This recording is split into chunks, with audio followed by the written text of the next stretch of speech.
Now, Bunyan, who lived in the 1500s, was completely immersed in Scripture. So much so that he wrote a book called Pilgrim's Progress.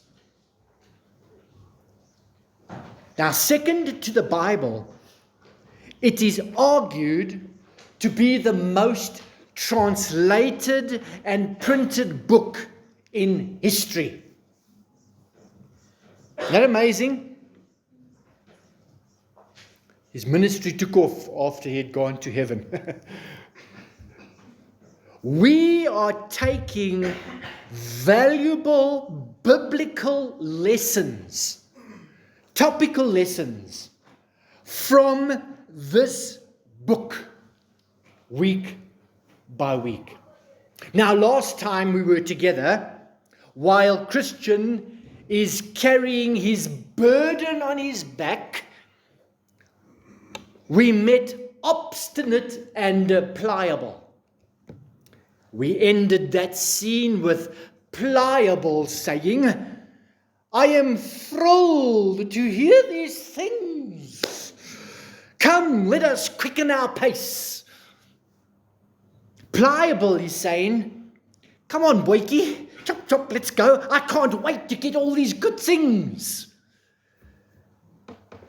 Do remember that pliable is simply only after the promises, the medal, and has no regard for repenting of his sin. He does not have a high view of the holiness of God. He represents the kind of person who would come to Jesus giggling. This Christian life is a jewel. This church stuff is a social event, the highlight of my week. Now today, let's continue with Pilgrim's Progress. He writes, "Now I saw in my dream that just as they had ended this talk, they drew near to a very muddy swamp. The name of the swamp was Despond. And they did not pay attention, so they suddenly fell in the swamp. They wallowed for a time, and they were smeared with filth. Christian, because of the burden on his back, began to sink in the swamp. Then Pliable cried out, 'Ah, Christian, where are we now?' 'Truly,' said Christian, 'I don't know.' Being offended, Pliable angrily said to his companion, 'Is this the happiness you told me of? If we have such trouble right at the very beginning, what may we expect at journey's end? If I can get out of here with my life, you can have your noble country without me.' With that, Pliable, after a desperate struggle, got out of the mire. So away he went, and Christian saw him no more. Christian was left in the swamp of Despond alone, but he still struggled. But he could not get out because of the heavy burden on his back. I then beheld in my dream that a man came to him, whose name was Help, and asked him, 'What are you doing there?' 'Sir,' Christian said, 'I was told to go this way by a man called Evangelist, who directed me to that yonder narrow gate, that I might escape the wrath to come. And as I was going, I fell in this swamp.' 'But why did you not look for the steps?' 'I was hurrying along. I fell in.' 'Then give me your hand.' So Christian reached out his hand and helped drew him out of the mire and set him upon solid grounds. Sir, why is it that the way from the city of destruction to that narrow gate is over this swamp? Why is it that this bog is not mended so that poor pilgrims like me might travel there more safely? This miry swamp is a place which cannot be mended. It is the pit where scum and filth that convicts us of sin. For as the sinner is awakened about his lost condition, there arises in his soul many fears, and doubts, and discouragements, which all settle in this place. This is the reason why the swamp remains so foul. It is not the pleasure of the king that this place should remain so bad. His Majesty employed many labourers for a long time to mend this patch of ground. Yes, and to my knowledge, millions of wholesome instructions have, at all seasons, been brought from everywhere in the king's kingdom to help mend it. These are the best materials to make this place into solid ground, if it could be mended. True, there are, by the direction of the lawgiver, certain good and sturdy steps placed through the very midst of the swamp. But at such times, this place spews out so much of its filth that these stepping stones are hardly seen. Men have become dizzy, missed the steps, and fall into the mire. Now I saw in my dream that by this time Pliable had reached home, and his neighbors came to visit him. Some of them called him a wise man for coming back, and some called him a fool for attempting such a stupid journey. Others mocked him for his cowardice, saying, "Surely, since you began the venture, you should not have been such a weakling and give up because for a few difficulties." So Pliable was embarrassed and began to sneak around among them, and his neighbors then began to ridicule him behind his back. What happened to Pliable and Christian triggers me this morning to ask, have you been paying attention to where you are walking lately? Have you been paying attention to where you are walking lately? We can see from the context of the scene that Pliable is our immediate example of someone not paying attention to his steps. One of Pliable's most notable characteristics is that he is easily influenced. Obstinate easily persuaded him to go along with him, agree with him, and argue with Christian to turn back, go back to your family at City of Destruction. But when Pliable meets Christian, he is just as easily persuaded to go along with him instead. Pliable represents a man who is unstable, superficial, wrongly motivated, shallow, and completely feelings orientated. Are you a Pliable? His expectation of the Christian walk is fun, excitement. My best life now. Enjoy life without the hardships. Hoendervleis, mystical worship atmosphere, and emotions. Many people treat their Christian faith, if it is a real Christian faith at all, just like Pliable. They are governed by feelings. The atmosphere of worship experience is everything to them. It's a kind of a spiritual fix for the weak. These are dangerous people to your faith. They are like Pliable, who hear about the Christian life. Immediately they show an interest, but whose interest is only skin deep. So we must avoid spending time with people who distract us like this. By all means, witness to them and invite them to church. Good. They take so much of our time that we do not focus on what we really should be doing. Pliable represents the people described in John 6, verse 13. Give you a chance to find it. John 6, verse 13.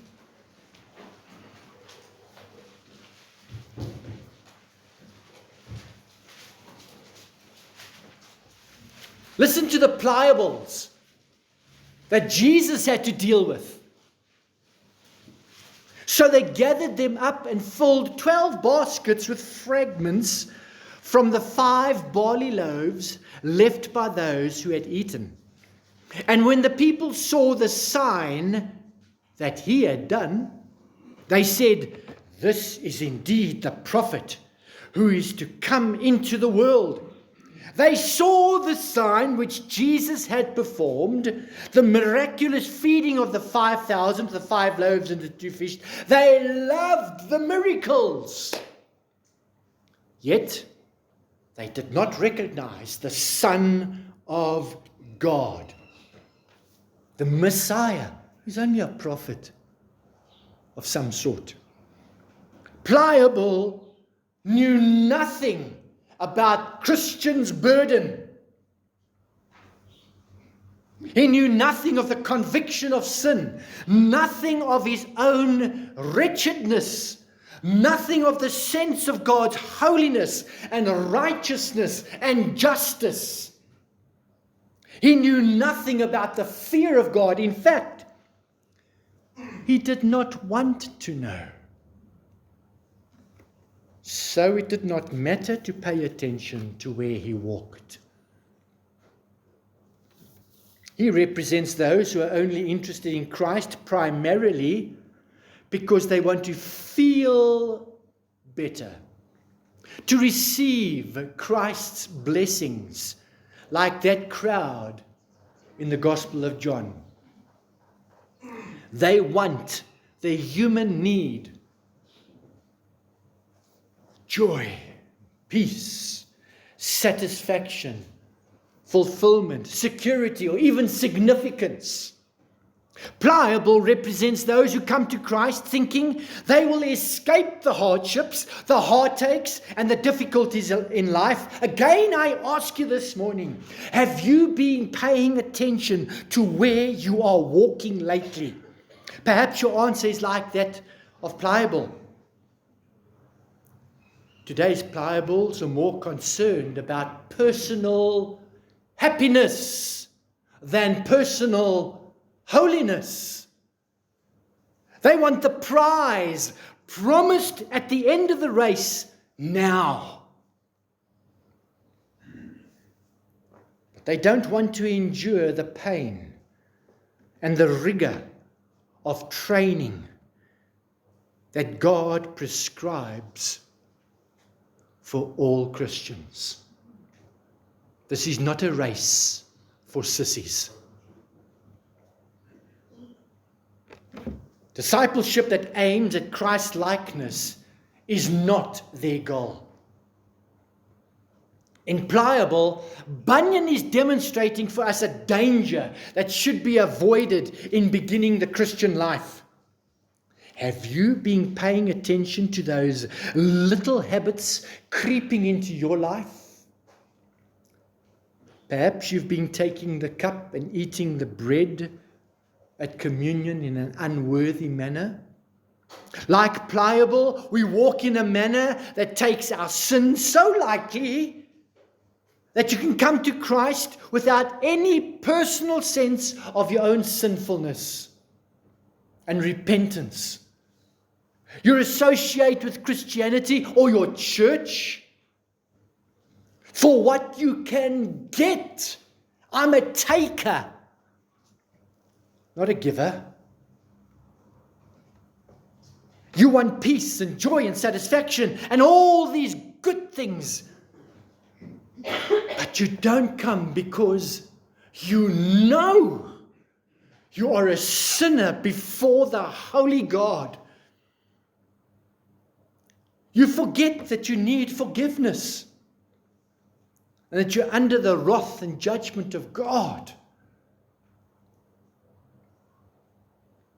Bunyan takes us to the marsh of despond to illustrate yet another danger that we must carefully avoid. Again, have you been paying attention to where you are walking lately? Have you slipped? The elders are sensitive that the rollout of our discipleship model mustn't perpetuate an ignorance of biblical truth. We painstakingly point out the stepping stones. This is the way, walk in that. We must count the cost of being Christ's disciple. We must show one another where the stepping stones are. And as we go through hard times, this is where we have spent so much time on All Things New, that study of that book that we have been going through in the discipleship hour at 8:30 every Sunday morning. Together we must appreciate the precious gospel and the nature and character of our beloved God. When Pliable fell into the marsh of despond, he got out quite easily and headed home, and Christian never heard from him again. Similarly, we've had many Pliables visit our church. And we're so grateful for our visitors. The Lord bless you. It's good to see you. And visitors have stayed a while, but the rigors of life and the gospel preached and Christ presented offends them. Our biblical encouragement to be holy as Christ is holy is interpreted as being judgmental and unloving. So they leave. You can keep your Christianity. I don't want that kind of church. Thank you. I'll go somewhere else. And they leave, and we never heard from them again, only to hear that they are bouncing from church to church, looking for a place where they can feel good as a consumer. Friends, unlike Pliable, we unashamedly pursue Christ-likeness. 2 Corinthians 3 verse 18 says, 2 Corinthians 3 verse 18 says this, and this is what Bunyan is really impressing on us in that scene. He says,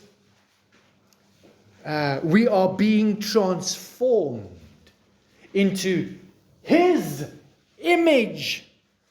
Not the beard or the color skin and the long hair, not that image. We are being transformed into His image with ever-increasing glory, which comes from the Lord, who is the Spirit. What happened to Christian was God's grace. And it does not seem like it. Christian sank deeper and deeper into the bog's filth. And though he struggled desperately, he was not able to get out. And what does this marsh represent? It represents the conviction of our sin, because as sinners we are awakened, yes, awakened to our sinful and lost condition. Many fears and doubts and discouraging anxieties arise in our soul, and we are filled with this filth covered all over us. The person who is in the marsh of despond thinks that he has committed so many unpardonable sins. He's under such a sense of conviction that he believes he is so bad that there is no longer any hope for him, and that God would never save him. He forgot that stepping stone of 1 John 1 verse 9. If we confess our sins, he is faithful and just to forgive us. Oh, I missed that stepping stone. I missed that stepping stone that the word of God is a lamp unto my feet and a light unto my path. The person who's in the marsh thinks that he's under such a sense of conviction that he believes himself to be so bad there's no longer any hope for him, and that God would never save him. He forgot the stepping stone when the Bible says the devil is himself the accuser of the brethren. He forgot the stepping stones. Therefore, there is now no what? Condemnation to those in the world. No, to those who are in Christ Jesus. The marsh illustrates the sense of hopelessness and despair that comes upon a person who sees his own sinfulness and does not rightly apprehend the grace and mercy of Christ. A precious answer to that question is that this realization is actually God's gift of grace. Yeah. He lets us go through those things purposely. A friend once said that this picture of despondency reminds him of his time in his ministry. He had an experience with his brother who made a confession or profession of faith when he was younger, but his brother began to live a very sinful life. While he was married, he had an adulterous relationship with a woman. And the whole time, still professing to be a Christian. In fact, while the adultery was going on, he was witnessing to this woman, telling her about Christ. How's that?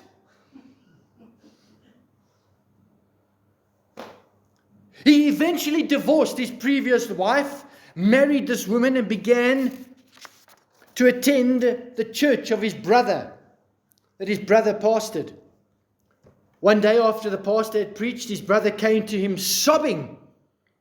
He told his pastor brother, I'm lost, I am so dirty. Is there any hope for me? Praise the Lord.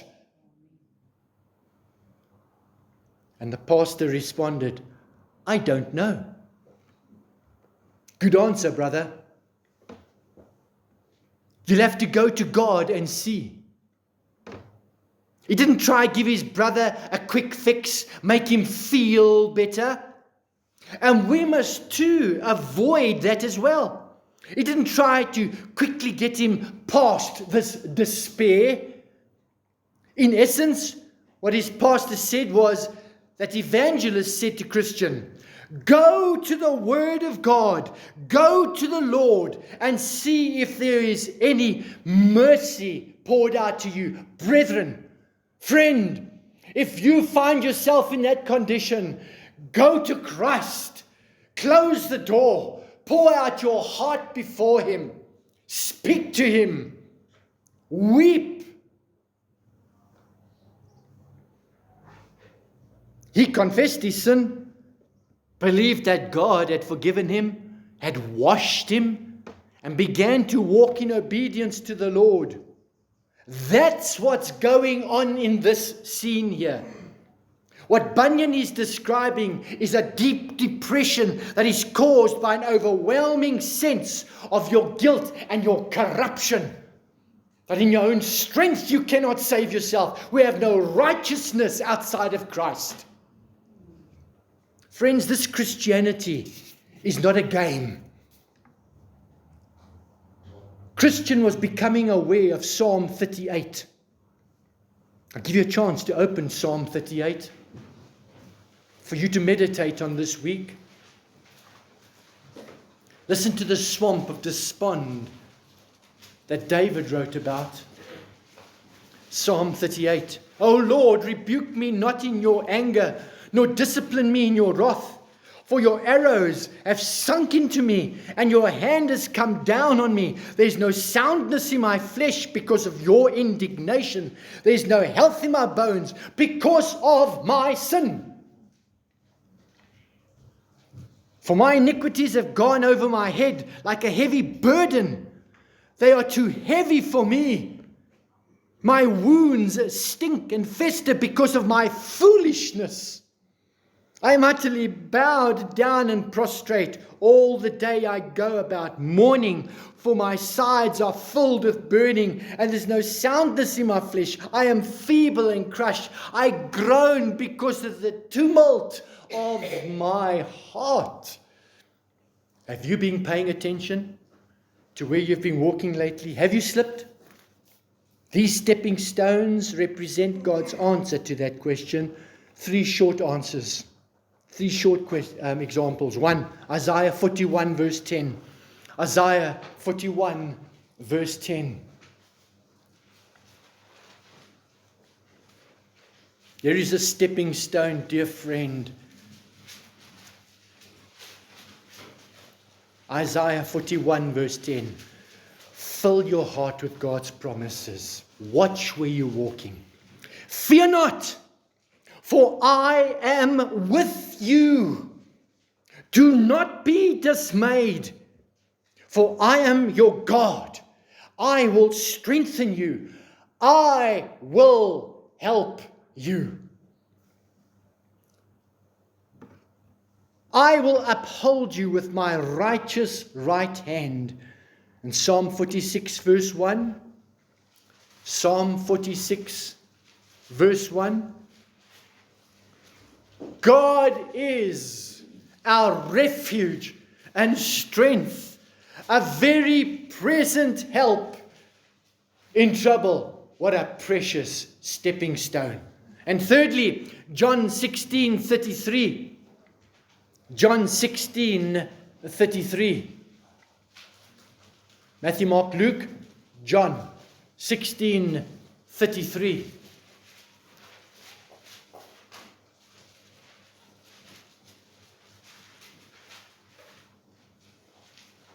I have said these things to you,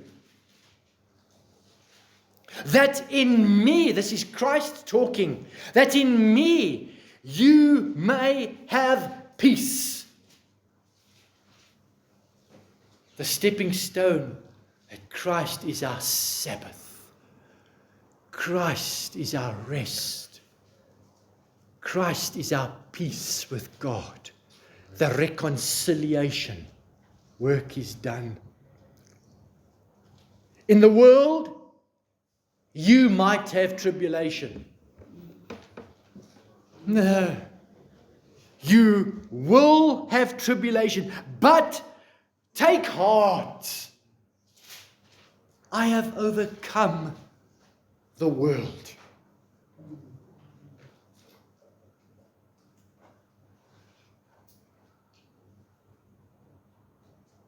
Many people go to the world's stepping stones of alcohol, sex,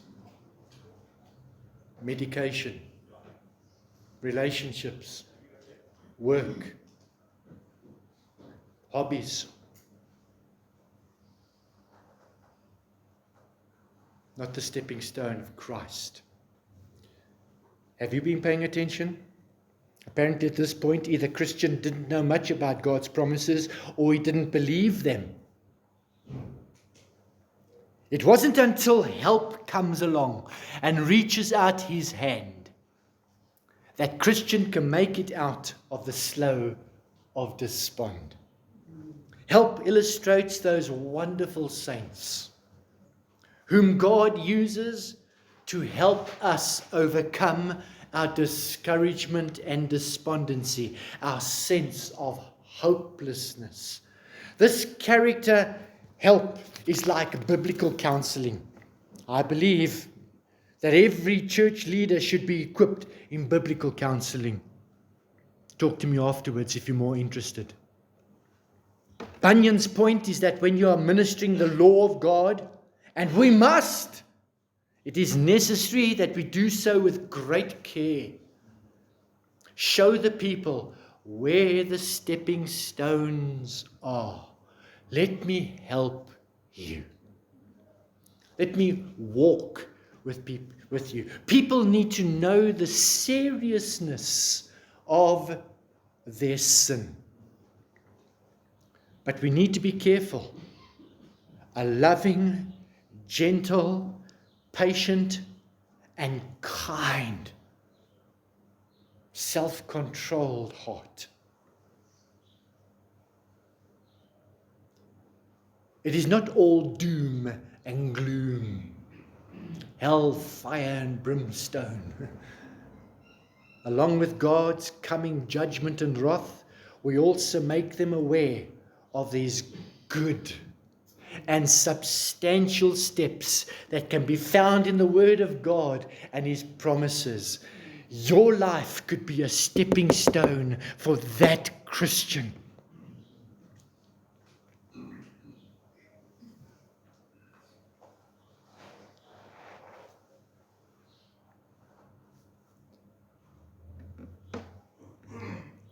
We must make them aware of the stepping stones found in the Word of God and His promises.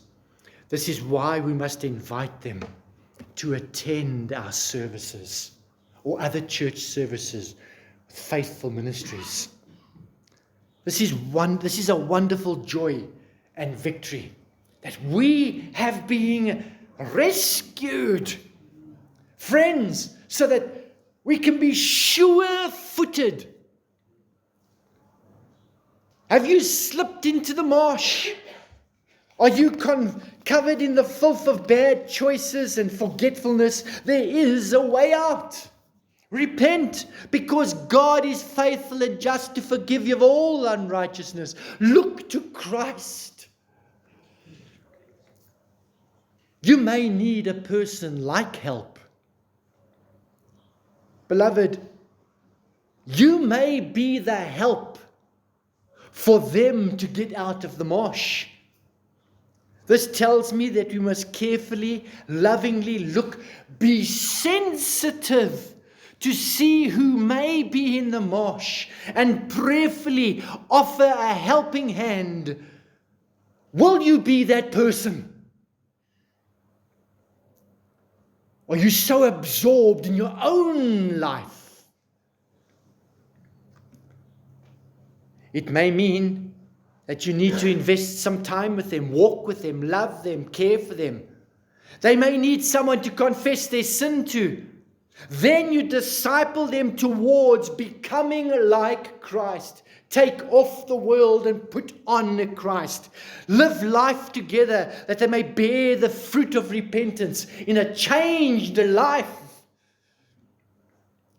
Do you need prayer? We want to help you.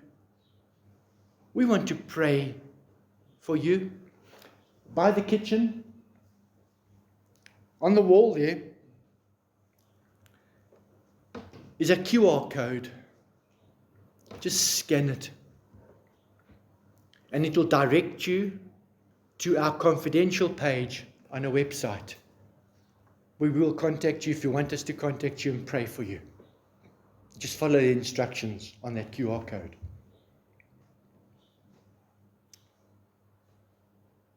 Have you been paying attention to where you've been walking lately? Have you slipped? We will be honored to reach out and help you. I've presented two simple answers to that question. One, recognize your situation.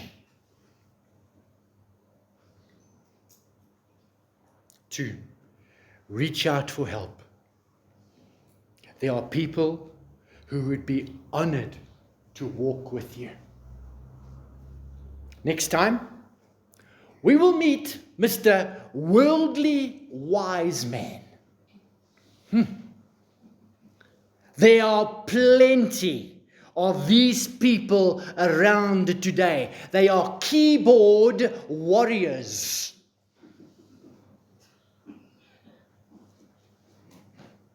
Bless you until next time.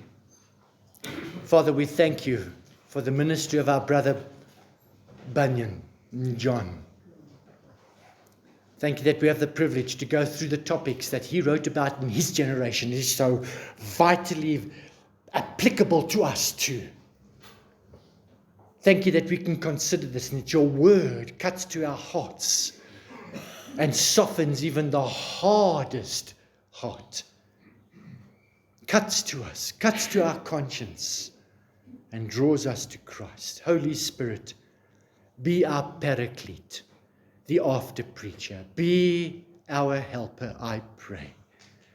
Draw us to Christ, that he might be glorified. Amen.